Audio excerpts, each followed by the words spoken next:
Hey, Jack. I've been thinking a lot about my English studies lately. What's your take on learning English? Do you think it's hard or easy? That's a great question, Anna. Honestly, it depends on your perspective and how you approach it. Why are you asking? Well, I've been struggling with grammar rules lately. They seem so complicated. It makes me wonder if English is just inherently difficult to learn. I get it. English grammar can be tricky. There are so many exceptions to the rules. For example, why is the plural of mouse not mouses but mice? And don't get me started on irregular verbs. Exactly. And pronunciation is another challenge.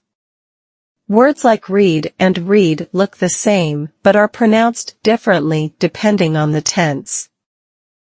True, pronunciation can be tough, especially because English borrows words from so many languages. That's why you get weird spellings like kernel, which is pronounced kernel. It feels like you have to memorize 1,000 little quirks to speak properly. That's one way to look at it. But think about this, English doesn't have gendered nouns like some other languages, so you don't need to worry about matching adjectives to genders. That's a good point. I'd hate to memorize whether a table is masculine or feminine.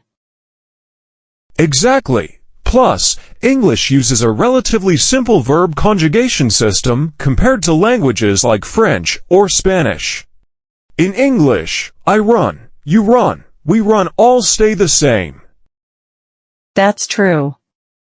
In some ways, English is straightforward.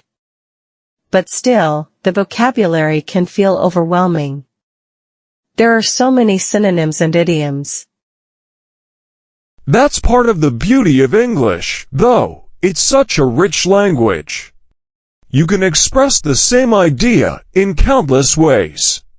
For example, instead of saying I'm tired, you could say I'm exhausted, I'm worn out, or even I'm beat.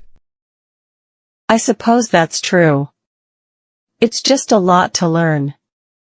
Sometimes I feel like I'll never master it.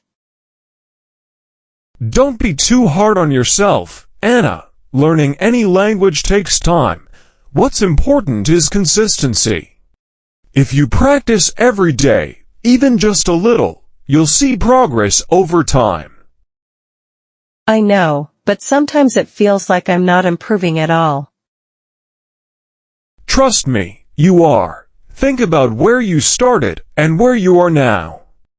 Can you have conversations like this with ease in another language? Not really. I guess I am better at English than I give myself credit for. Exactly. And remember, making mistakes is part of the process. Every time you mess up, you're learning something new. That's true. I've definitely learned a lot from my mistakes. Also, don't forget to make learning fun. Watch English movies, listen to music, or even play video games in English. The more you enjoy the process, the easier it will feel. That's a good idea. I've been meaning to start watching more English shows. Do it. Pick something you like, maybe a comedy or a drama. And don't stress about understanding every word. The context will help you figure things out. Thanks, Jack. I feel a bit more motivated now. Maybe English isn't as hard as I make it out to be. That's the spirit. Remember, no language is inherently easy or hard. It's all about how you approach it and the effort you put in. You're right. I'll keep going and try to enjoy the journey. That's the attitude, and if you ever need help, I'm always here to practice with you. Thanks, Jack. I really appreciate that. Let's have another conversation like this soon. Definitely. Keep up the great work, Anna.